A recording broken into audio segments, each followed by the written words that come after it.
Ma sœur de 10 ans, Shakira, a commencé à se plaindre de douleurs au dos après avoir glissé sur des escaliers mouillés devant notre maison de Morvéan, à Trinité et Tobago. Nous avons pensé qu'elle s'était froissé un muscle et lui avons donné des analgésiques. La douleur ne disparaissant pas au bout d'une semaine, nous l'avons emmenée à l'hôpital. Le médecin a cru qu'elle avait un cancer, mais au bout d'1 an, elle a été déclarée indemne. Quelques mois après son retour à la maison, le cancer est revenu. J'ai passé de nombreuses nuits avec elle à l'hôpital. Je me souviens de ses gémissements, mon dos, mon ventre, mon dos, mon ventre. Elle souffrait tellement. Le médecin a organisé une opération. Shakira est morte 1 mois après l'opération. 4 mois plus tard, le pied de maman a commencé à gonfler. Elle est restée 2 semaines à l'hôpital et le médecin lui a diagnostiqué une dépression due à la mort de Shakira. Il a ordonné un suivi psychologique, mais maman a refusé d'y aller. 6 mois plus tard, elle est morte.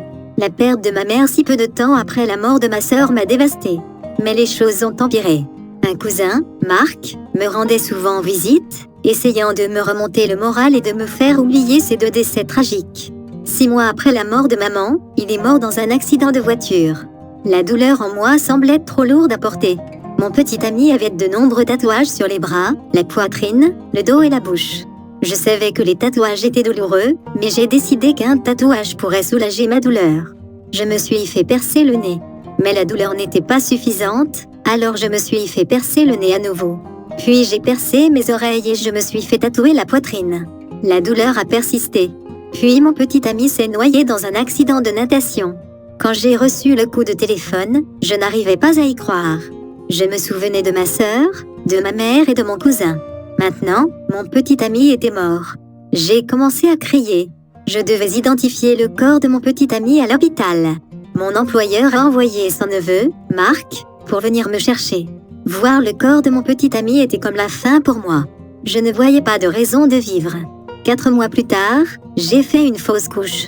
La vie semblait sombre, mais Marc a apporté un peu de lumière dans ma vie. Il me rendait visite tous les jours et partageait des versets de la Bible. « As-tu entendu Jean 3h16 » m'a-t-il demandé. Il est écrit « Car Dieu a tant aimé le monde qu'il a donné son Fils unique, afin que quiconque croit en lui ne périsse pas, mais qu'il ait la vie éternelle. » Après cela, Marc m'a emmené chez ses parents.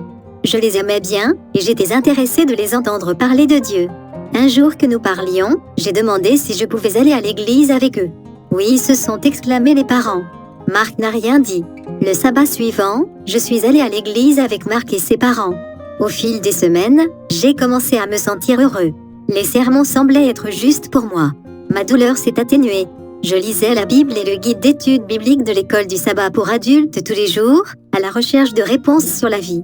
Un sabbat, le prédicateur a appelé ceux qui souhaitaient donner leur cœur à Jésus par le baptême à se lever. Je me suis immédiatement levée. Je savais que je voulais vivre pour Jésus. Marc s'est également levé.